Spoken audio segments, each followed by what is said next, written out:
एक कॉल, एक जाल और 6.5 लाख का धोखा। 70 घंटे की दहशत, एक बुजुर्ग की जिंदगी हुई खत्म। ये सिर्फ एक स्कैम नहीं, एक चेतावनी है। अब जरा सोचिए, आप अपने घर में हैं, पूरी तरह सुरक्षित। अचानक आपके फोन पर एक कॉल आती है। दूसरी तरफ से कोई सरकारी अधिकारी बनकर कह रहा है कि आप गिरफ्तार हो चुके हैं। आप कहेंगे कि आखिर ये पॉसिबल कैसे है, मैं तो अपने घर में हूँ। लेकिन यही हुआ है हैदराबाद की एक 76 साल की डॉक्टर के साथ। उन्हें 3 दिन तक डिजिटल अरेस्ट में रखा गया और इस खौफनाक खेल का अंत हुआ उनकी मौत पर। यह सिर्फ एक खबर नहीं है, बल्कि एक चेतावनी है, एक ऐसी कहानी है जो हमें बताती है कि कैसे साइबर क्रिमिनल हमारे दिमाग के साथ खेलते हैं। ये कहानी शुरू होती है 5 सितंबर को। हैदराबाद की 76 साल की रिटायर्ड सरकारी डॉक्टर अपनी पेंशन में गुजारा कर रही थी। जिंदगी आराम से चल रही थी, लेकिन उनकी नींदें तो तब उड़ी जब अचानक उनके फोन पर एक व्हाट्सएप वीडियो कॉल आई। प्रोफाइल पर बेंगलुरु पुलिस का लोगो लगा हुआ था। कॉलर ने डॉक्टर को बताया कि उनका नाम एक मानव तस्करी के मामले में आया है। उन्हें डराने के लिए स्कैमर्स ने सुप्रीम कोर्ट, ईडी और आरबीआई की मुहर वाले फर्जी दस्तावेज भी दिखाए। उन्होंने धमकी दी कि अगर उन्होंने बात नहीं मानी तो उन्हें तुरंत ही गिरफ्तार कर लिया जाएगा।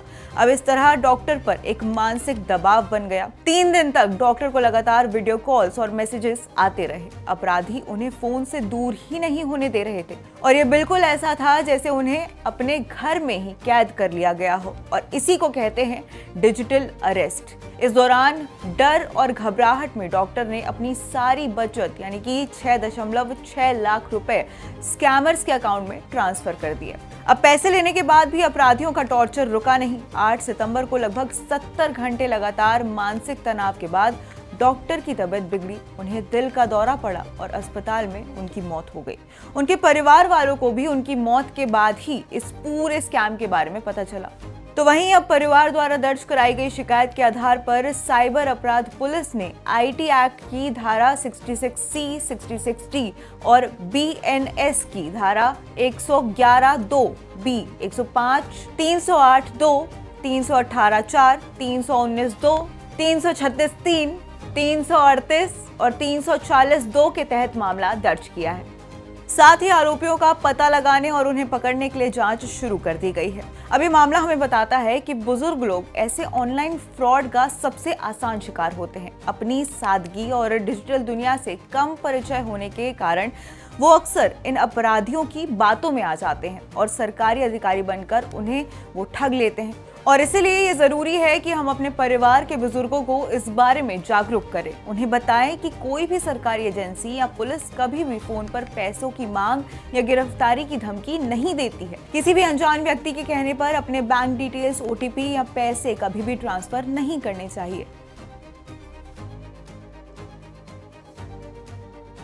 अब सबसे बड़ा सवाल है कि अगर आपके साथ ऐसा हो तो क्या करें। यहाँ कुछ महत्वपूर्ण बातें हैं जो आपको हमेशा ध्यान रखनी चाहिए। डिजिटल अरेस्ट जैसी कोई चीज नहीं होती है। हमारे देश में कानून के तहत डिजिटल अरेस्ट जैसी कोई भी चीज नहीं है। कोई भी पुलिस या सरकारी अधिकारी आपको इस तरीके से गिरफ्तार नहीं कर सकता है। अगर कोई ऐसा दावा करे तो ये एक बड़ा रेड फ्लैग है। अगर कोई सरकारी अधिकारी बनकर आपको कॉल करे तो उसका नाम, पद और विभाग पूछें। फिर उस विभाग की ऑफिशियल वेबसाइट या फोन नंबर से इसे वेरीफाई करें। कभी भी सीधे पैसे ट्रांसफर ना करें।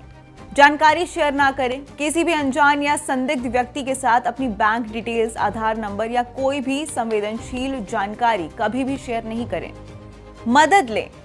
अगर आप डर गए हैं और समझ नहीं पा रहे हैं कि क्या करना है तो तुरंत किसी दोस्त, परिवार के सदस्य या पुलिस की मदद लें। अकेले डर से फैसला ना लें।